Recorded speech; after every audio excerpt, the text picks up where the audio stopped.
Voltamos para o terceiro e último bloco do programa Polêmica. Para você que ligou a TV agora, estamos com o superintendente do Fundecam, professor universitário Rodrigo Lira. Rodrigo, vou te fazer a pergunta que vale 10 milhões de dólares. Essa pergunta é cara. Como poderemos futuramente depender menos dos royalties e ter mais recurso próprio? Ou seja, que o royalties continue a surgir, ou se ele vai ser remodelado ou não, isso é uma outra história, mas que Campos possa ser mais autossuficiente. Isso é possível? É possível, Cláudio. É sempre possível, né? Ações que modifiquem a dinâmica local, a dinâmica econômica local principalmente. Seria muito mais fácil responder a essa pergunta há 15 anos atrás.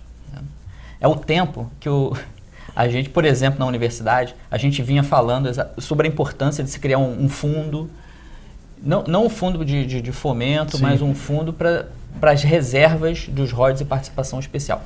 Que, afinal de contas, é um recurso intergeracional, que precisa fazer uma justiça que a gente chama de intergeracional, né? São recursos finitos e que não pertencem a uma geração específica, né? Então, as ações, elas precisam ter esse caráter intergeracional. Então, seria muito mais fácil responder lá atrás, né? Com abundância. Hoje, na escassez, é preciso repensar seriamente, urgentemente, algumas ações para repensar esse modelo, né? E as ações, elas giram em torno exatamente dessa mobilização dos atores que são principais na cidade. A gente tem aqui um tripé importante, né? Tem um autor clássico que, na economia, na ciência política, que é o Hetzkovitz. Ele diz que existe um tripé importante para a geração da inovação, que a inovação é uma vertente ótima de desenvolvimento, né, das localidades, que é a aliança do governo, empresa e universidade. Ele chama de tripla hélice, né? Essa tripla hélice, né, essas três vertentes trabalhando de maneira integrada, é possível a gente modificar essa dinâmica econômica de uma localidade justamente a partir do desenvolvimento de negócios alternativos, né? A gente tem exemplos no país de parques tecnológicos aí bem desenvolvidos, né? O Porto Digital de Recife, não sei se você conhece, quer dizer, começou a funcionar a partir exatamente dessa associação do governo local de Recife, da Universidade Federal de Pernambuco, das empresas locais que se reuniram, compraram a ideia e hoje é um núcleo de excelência em desenvolvimento de software, de ideias, de soluções, e que tem vários parceiros como Microsoft, Oracle, grandes corporações que foram para lá, que estão abrigadas no Porto Digital, gerando renda, negócios para a cidade. Então essa é uma das soluções, das alternativas. Nosso Vale do Silício, né? Que a gente teria aqui. Nós temos em torno de 20 mil estudantes universitários, várias instituições de ensino superior desenvolvendo pesquisa séria aqui na cidade. A gente tem essa grande vantagem de sermos um polo universitário. A gente tem que tirar proveito disso, não podemos deixar passar.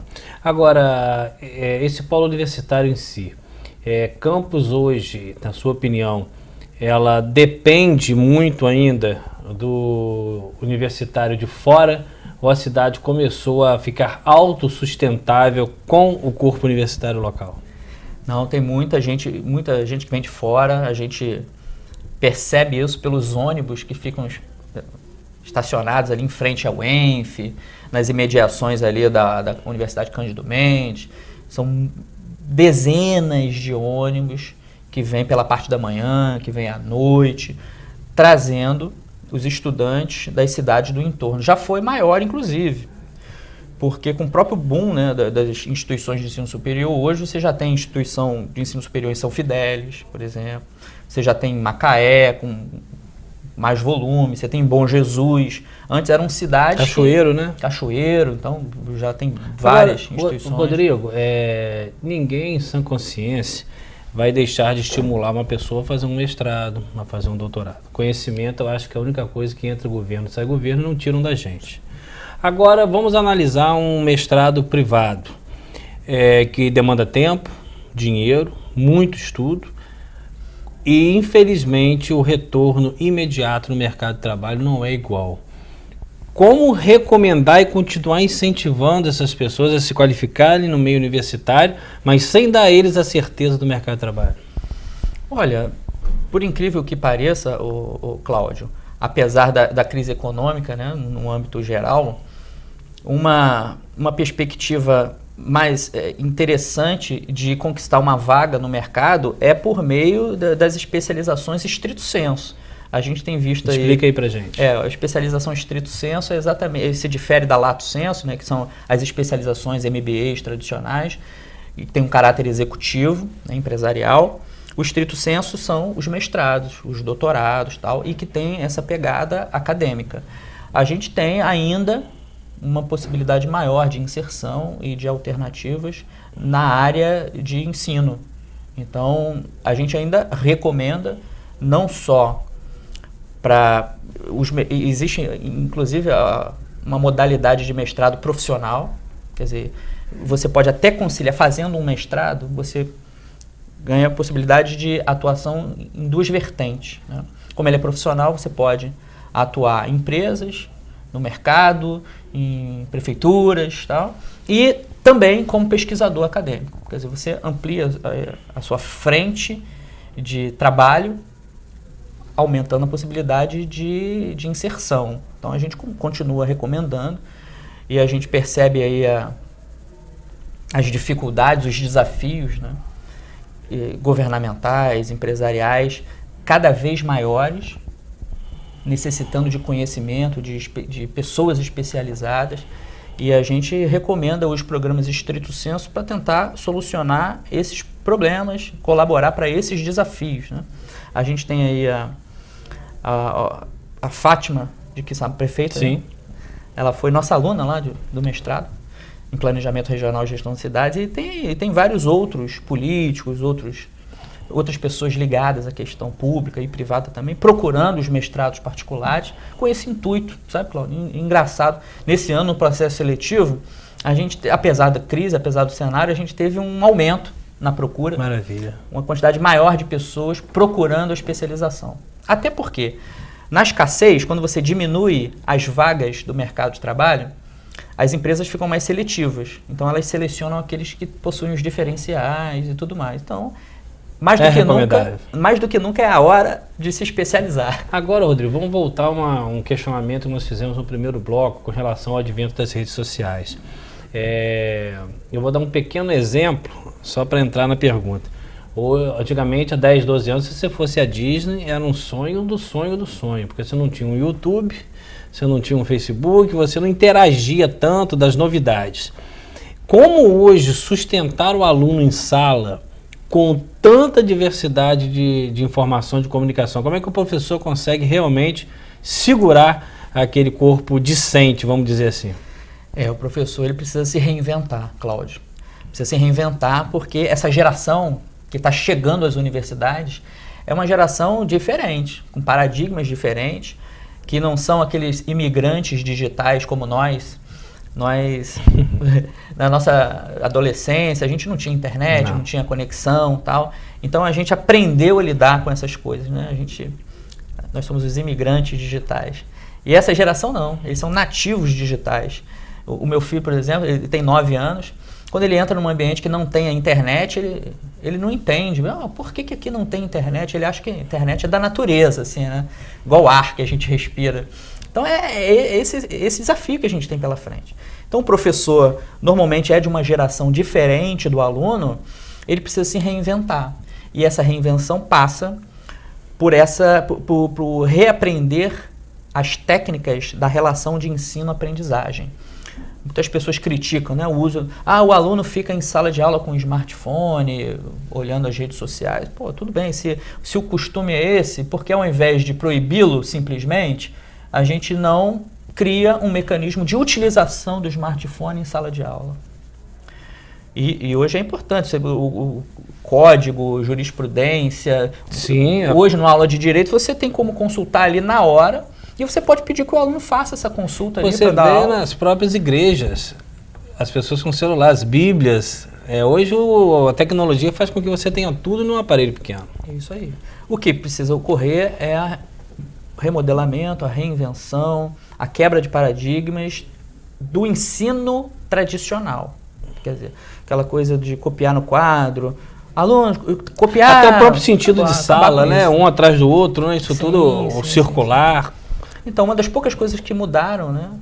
Que permanece do mesmo jeito. Você pega uma sala de aula 100 anos atrás, é o mesmo formato. Sim. Né? Então, é algo fundamental, é algo estratégico para o nosso país, a educação, e a gente precisa reinventar isso, precisa repensar as nossas ações. Agora, Rodrigo, com a sua experiência, fatalmente daqui a uns anos você vai ter que responder essa pergunta para o teu filho, eu também vou ter que para o meu.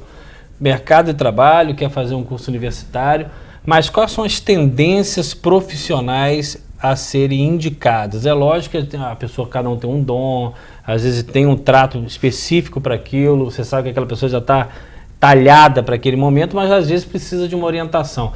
Hoje, quais são as categorias profissionais, ou tradicionais ou novas, que despertam uma possibilidade de estabilidade financeira melhor? Olha, Cláudio, essa é uma pergunta interessante. Algum tempo atrás, eu dividi o palco num evento em Foz do Iguaçu com o Max Geringer, né?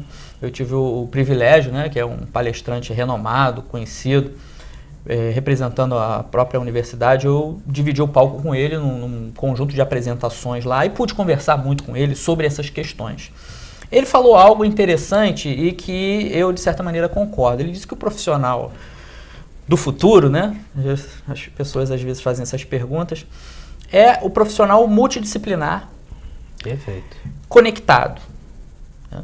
Então, é aquele profissional que tem uma visão sistêmica, dependente da área em que ele atue, que ele seja especialista, se é administrador, se é advogado, mas com uma visão sistêmica e conectado. Conectado no sentido de saber usar bem a tecnologia, as tecnologias ao seu favor. Esse é o profissional do futuro, independente da área. A gente poderia falar aqui, é o engenheiro, tal.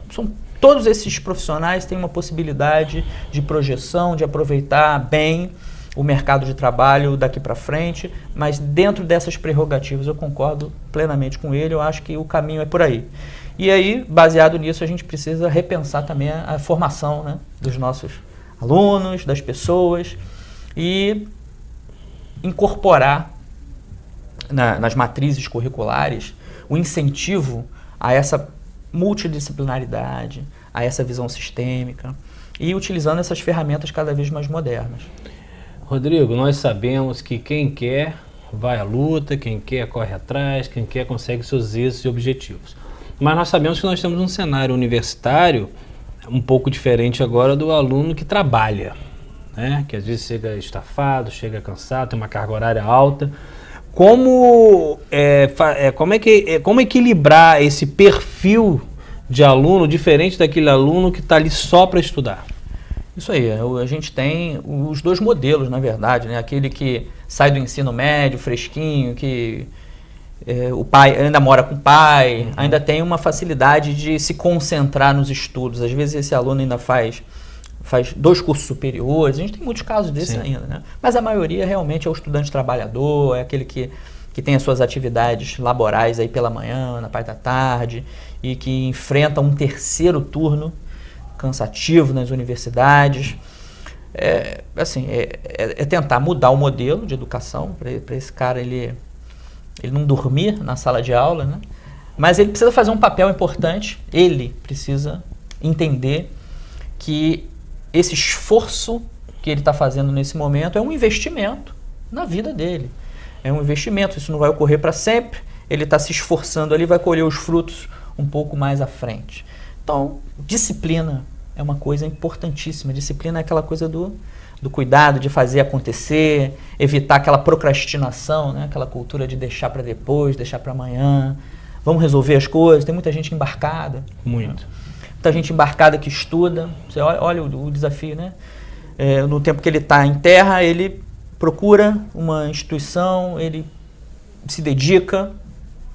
E quando a gente quer, a gente estava até falando isso mais cedo, né? Querer poder, né? Se a gente quer, a gente consegue encaixar na nossa vida, desde que a gente tenha disciplina. Eu, por exemplo, Eu acordo 5 horas da manhã, eu acostumei, dou uma corrida, leio alguma coisa, preparo tudo, né? E dá tempo de chegar no horário nos locais de trabalho, dá tempo de desenvolver os projetos, dá tempo de publicar os artigos, dá tempo de dar aula. Vou falar para ele o que eu estava dizendo aqui. Dê serviço ao ocupado. O desocupado nunca tem tempo, né, Rodrigo? Exatamente. Na maioria das vezes, aquele que deixa para depois é aquele que tem mais tempo disponível. Aquele que tem mais atividades é aquele que consegue se organizar melhor e tocar a vida bem. Rodrigo, voltando aqui aos nossos filhos. Seu filho chega para você e fala assim, pai, eu quero fazer um curso universitário. E ele pode ter a possibilidade de fazer fora do país. Hoje você indica que ele faça aqui ou que ele faça fora e por quê? A gente está vivendo uma outra crise também nas instituições de ensino superior públicas, né, no país. A gente está vendo o caso da UENF aqui, que lamentável, né? Eu fiz o mestrado e doutorado na UENF, então eu fico muito triste com essa situação, né? Uma instituição com potencial muito grande, o quanto ela já colaborou e o quanto ainda tem que colaborar aqui com a nossa cidade, com a nossa região. A UERJ, um centro de referência em direito, né? Vários ministros, desembargadores se formaram na UERJ, nas suas especializações, e ela está passando por esse momento, né, tão ruim. Então a gente fica até assim, pô, o que a gente vai indicar para os nossos filhos, né? A gente fica ainda sem saber. Mas o ensino internacional, né, fora do país, também é uma possibilidade, dependendo da área. A gente tem essa possibilidade por vários motivos, né? Não só pela questão da excelência de instituições estrangeiras, mas a possibilidade do estudante aprender uma outra língua mais rápido. Agregações culturais que não são só o exercício da atividade. Perceber culturas diferentes. Então ele vai voltar com uma bagagem muito grande, isso se voltar, né? Porque às vezes a gente manda um garoto para lá e ele acaba gostando, ficando. Esses convênios internacionais das instituições de ensino superior, eles são sempre importantes, mesmo que o aluno faça um curso superior no Brasil, mas eu recomendo, eu acho fundamental que ele passe um período numa universidade estrangeira, justamente para esse amadurecimento, uma bagagem maior, o idioma e por aí vai. Rodrigo, um ponto importante, muitas pessoas saem de campus ou do Brasil para fazer um mestrado no Paraguai, faz um mestrado no Uruguai, faz um mestrado na Argentina, voltam. Todos esses mestrados são automaticamente reconhecidos pelo Ministério da Educação e Cultura ou existe algum trâmite para essas pessoas que estão nos assistindo agora? Ele tem que revalidar o diploma dele aqui no Brasil. Nem sempre é fácil. É um risco, na verdade, você fazer. Eu conheço algumas pessoas que fizeram e tiveram muita dificuldade em revalidar os diplomas aqui. Com a oferta que a gente tem hoje de mestrados e doutorados aqui no país, eu, sinceramente, Cláudio, eu não vejo necessidade de sair para fazer, né? No Paraguai, na Argentina. Nem questionando a qualidade, não, mas é o próprio risco de você não conseguir revalidar o seu diploma aqui depois. Rodrigo, você da instituição privada para agora um trabalho na rede pública. Qual a primeira impressão que você teve, positiva e negativa, do poder público? A impressão positiva é aquela sensação de você poder contribuir com a sociedade, né?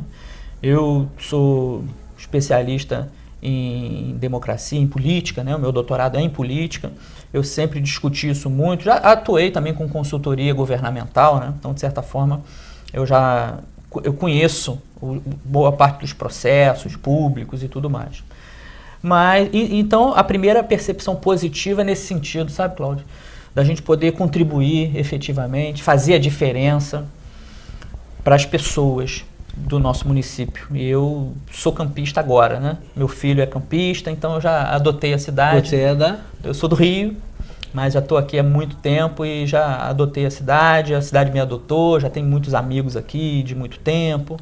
E o meu filho é campista, nasceu no Plantadores de Cana, então é campista de raiz, né? Eu costumo brincar assim com as pessoas.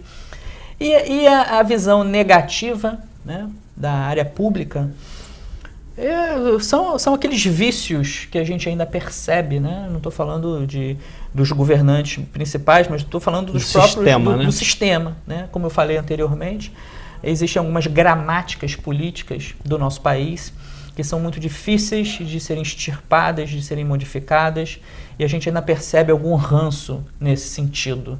Mas é importante a gente lutar para mudar esses valores, esses costumes. Você me lembrou da palavra burocracia, né?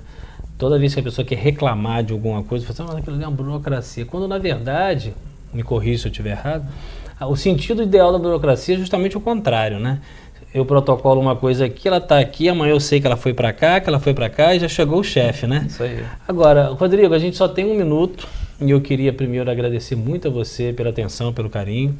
Você também é integrante do Grupo de Comunicação Terceira Via, somos amigos há mais de 16 anos e eu queria que você fizesse aí as suas considerações finais. Cláudio, primeiro, obrigado pelo convite, eu estou à disposição sua, do seu mandato lá também, como vereador, já está em pouco tempo mostrando, né, o seu brilhantismo. Eu que te conheço há tanto tempo, eu sei quanto você sempre foi um advogado militante, de excelentes causas, um professor universitário muito bem avaliado, e agora muito bem avaliado também na Câmara dos Vereadores, né? Eu tenho certeza que você vai fazer um brilhante mandato lá e eu estou à sua disposição. Palavras finais, eu estou à disposição também da sociedade. O Fundecam está se reinventando, o Fundecam não pode pensar como pensou em gestões anteriores, com uma visão assistencialista, claro que não. Agora, a partir de agora é visão empreendedora, é visão de desenvolvimento, visão de parceria para modificar a cidade, para melhorar a nossa vida, a vida da cidade. Perfeito, estamos terminando mais um programa A Polêmica e até semana que vem com mais um entrevistado.